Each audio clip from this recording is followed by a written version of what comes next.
Welcome back to the SEC Recap Podcast. I am your host, Ben Warren. However you're choosing to join me today, whether you're on Apple, Spotify, Google Podcasts, Amazon, thank you for being here. And if you're back with me on YouTube, love you. Thanks for checking back in. We are picking up where we left off last week, taking a look at SEC transfer portal rankings. Last week, we looked at the SEC West with our aggregate rankings. We took the On3, the 247, and the Athlon Sports composite transfer portal rankings. Came up with an aggregate, or what I call my consensus rankings. There we go. And we looked at one player headed to each team that I think will make an impact, be what I call an impact player. Now, many of these schools have more than one. So you might debate, is this the number one guy? Is that the number two guy? Whatever. Just players that I think can earn week one starting snaps, or at least compete for that, and make an immediate impact. So that's really all the criteria is. To recap, and I'm jumping right into it today. There's a ton of news. The Super Bowl just happened. Pat Mahomes and the Chiefs just won. Basketball's, in full swing. I want to cover it all, but I learned my lesson the hard way. I just can't cover everything in a 30-minute episode. They run too long. People check out. I don't like that. You guys don't like that. So I'm keeping with the meat and potatoes content here. Probably going to have to switch news, scores, and that kind of stuff to a separate second episode a week. Oh no, a second episode a week. Who would want that? Well, me. I do. But we'll recap here with the consensus ranking. So at number one overall was LSU. Number two overall, Ole Miss. Number three, Auburn. Number four, Arkansas. So 1, 2, 3, and 4 were all from the West. Then 5, Kentucky. 6, Tennessee. 7, Florida. And 8, Georgia. So 5 through 8, all out of the East. A little back and forth there. Number 9, Mississippi State. Number 10, Mizzou. Number 11, South Carolina. 12, Texas A&M.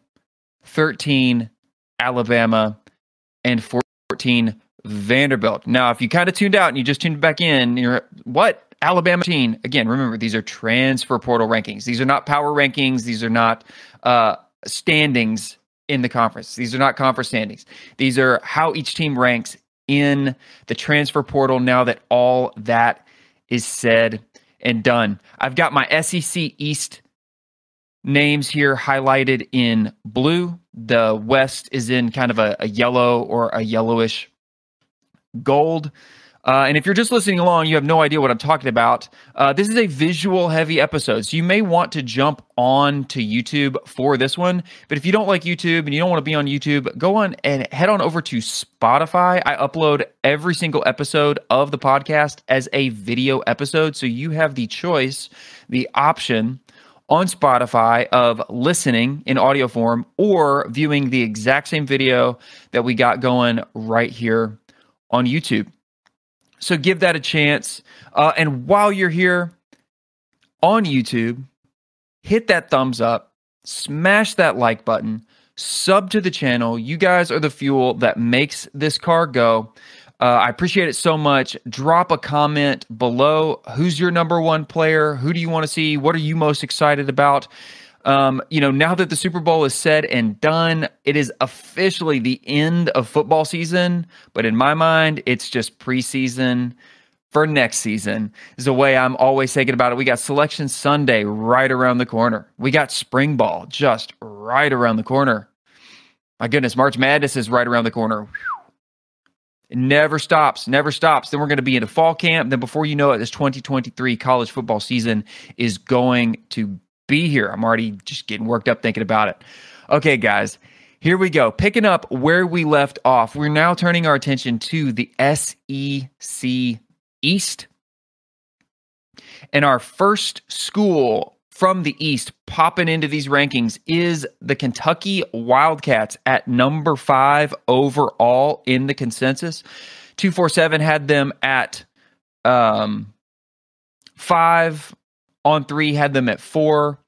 And Athlon had them at 5. So they were the consensus number 5 pick, Kentucky Wildcats. So who is headed to the Kentucky Wildcats that I think will make the biggest impact? It should be no surprise, Devin Leary, quarterback coming out of NC State, one of the top quarterbacks in the transfer portal. He visited a lot of schools, but it was Kentucky that ended up getting him. He has 1 year of eligibility left. He is a former 4-star out of Sicklerville, New Jersey, played for NC State. He was originally in the 2018 class. So this will be his final season of eligibility. A lot of things attracting him to Kentucky. I think most importantly, the return of Liam Cohen. That pro-style offense had a lot of success 2 years ago with Will Levis in Levis's first season there before Cohen took back off to the Rams. He is returning to Lexington, and I think that's a perfect storm for Devin Leary's skill set. And I think they are set to improve there, especially if they can improve along the offensive line. In 2021, Leary threw 35 touchdown passes. So if Cohen can extract some of that production out of Leary in this upcoming season, they have great young talent at wide receiver. If they can get better along the offensive line, that will be a big time get for Kentucky. Devin Leary. All right, moving on. Coming in at the consensus number 6 overall, the Tennessee Volunteers. Now, 247 had Tennessee at 9. On 3 had them at 6. And Athlon had them at 7. But that brought them up overall to the consensus number 6 pick. And most notably, Tennessee lost, losing 2 great receivers, but they're losing a Biletnikoff Award winner in Jalen Hyatt. Cedric Tillman also headed off to the NFL, had a huge year in Josh Heupel's first season. So who are they bringing in to replace some of this production that they're losing at wide receiver? Dante Thornton, wide receiver out of Oregon, former 4-star recruit out of Baltimore, Maryland, signed in the 2021 class. He has 2 years of eligibility remaining. Now, I believe Brew McCoy, who they picked up from USC last year, is entering into his final season of eligibility. So it's good to pick up another big guy. Dante Thornton is 6'5". I think he's got a couple inches on Brew McCoy. But he's not just 6'5". He has speed. He's fast. He can be used in the slot. They can use him like they used Jalen Hyatt in that role, although I think a lot of people are expecting Squirrel White to take on more of that speedster type role, but Dante Thornton's got speed. He is a threat. He took over following injury to Chase Cota. He went out for multiple weeks. Thornton stepped in, proved to be a deep ball threat. He, throughout his career, 26 catches, 541 yards, 3 touchdowns. So not a lot of touchdown production, but his average yards per reception, 20 yards. Tell me that won't work in this Josh Heupel offense where they're going fast. They want receivers who can get 5 yards behind, the defense, wide open pop shots, just right down there. Joe Milton, Dante Thornton, I can totally see it. Definitely a big get, and I think big time talent there, adding to an already talented wide receiver core. All right, moving on. Next in the rankings, number 7 consensus overall, the Florida Gators. And guys, I've kind of messed up here. I had pictures pulled up of all these guys, and I forgot to do it. Anyway, here we are. Graham Mertz, quarterback, headed to Florida. Quarterback coming out of Wisconsin. He has 2 years of eligibility remaining. So that's good news. As you know, Florida's quarterback situation right now, After Anthony Richardson declared for the draft and the Jaden Rashada NIL debacle just totally fell through, good get here for the Gators. Now, is this a long-term solution? No. You still want your future quarterback situation to be coming from your high school recruiting. You want that big-time high school recruit that you can get there, develop, maybe redshirt, and then get 3 good seasons out of. Anyway, Graham Mertz, I think, is perfect to bridge the gap that they're in right now with 2 years of eligibility.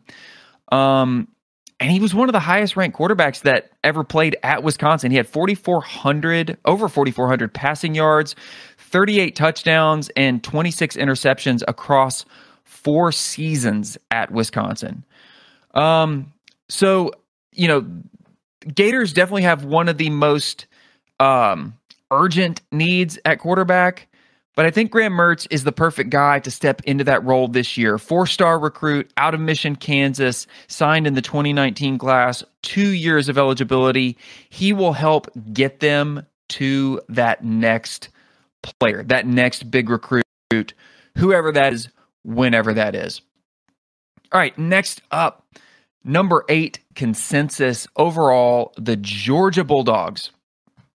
And wouldn't you know it, we are sticking with a theme here in the SEC East. If you're following along on video, we had quarterback, wide receiver, quarterback.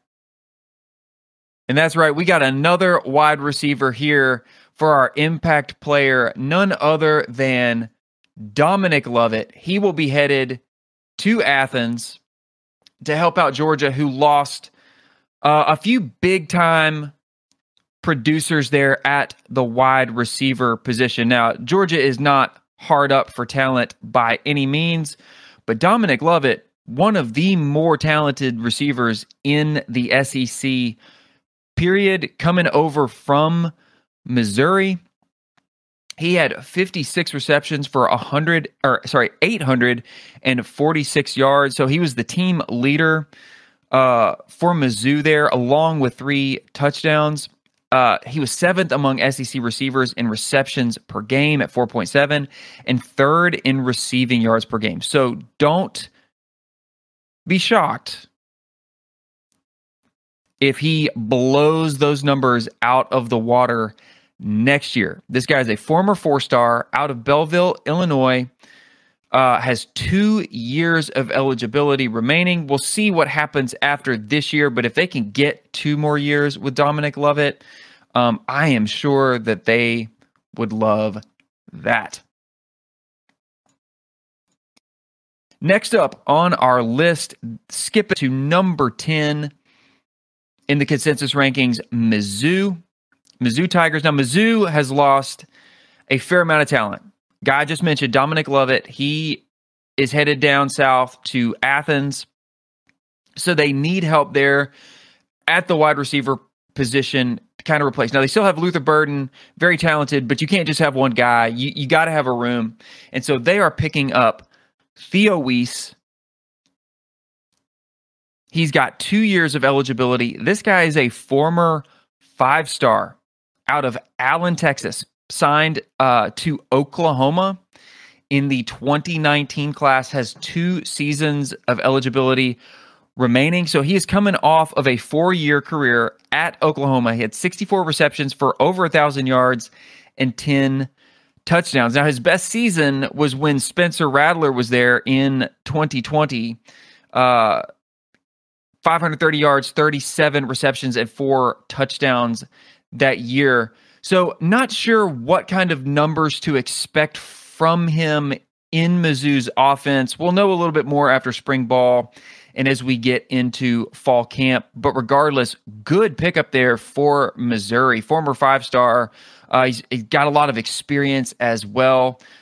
He will bring much needed depth and experience to that offense.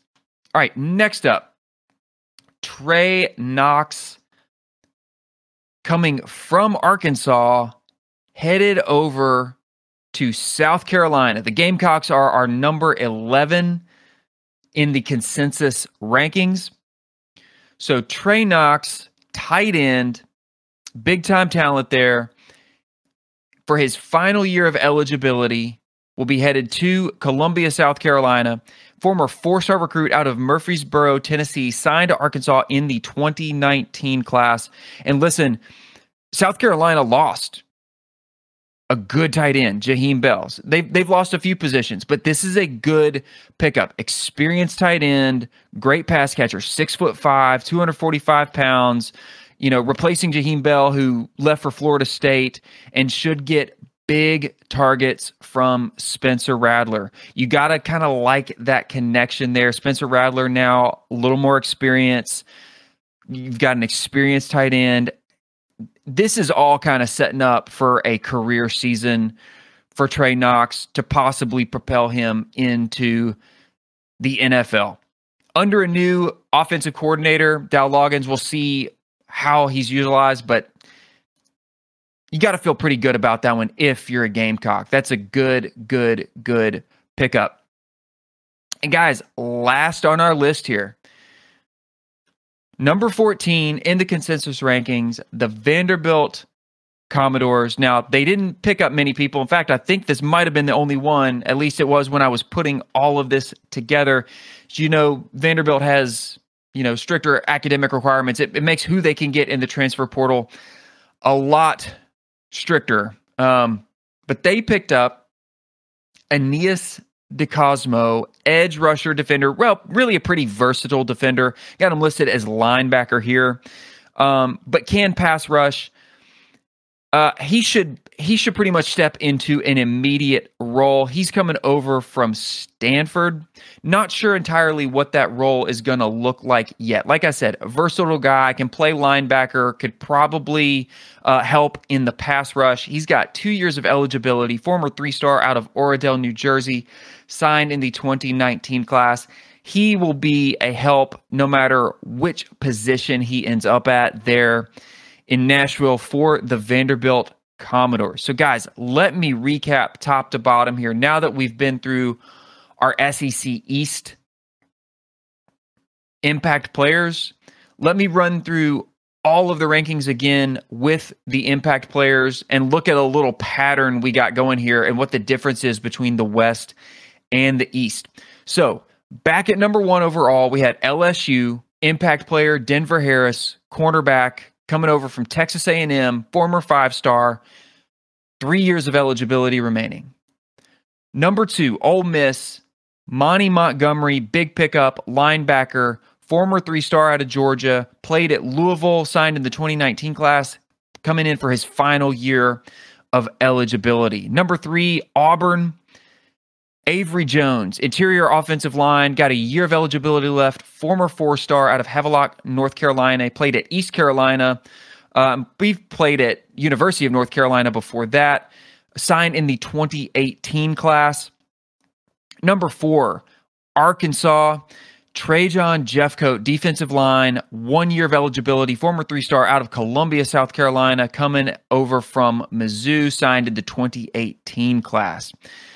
So all defensive guys there, except for Avery Jones, offensive line. But cornerback, linebacker, offensive line, defensive line. Those are our first 4 schools all out of the West. Our next 4 schools all out of the East, Kentucky, Tennessee, Florida, Georgia, picking up offensive guys. Now, I know every school picked up offensive and defensive guys, but as far as their big-time pickups, right, seems to be a focus on defense out of the West and offensive production out of the East. So I just find that interesting. So for Kentucky at number 5, Devin Leary, quarterback, former 4-star, 1 year of eligibility remaining, coming over from NC State.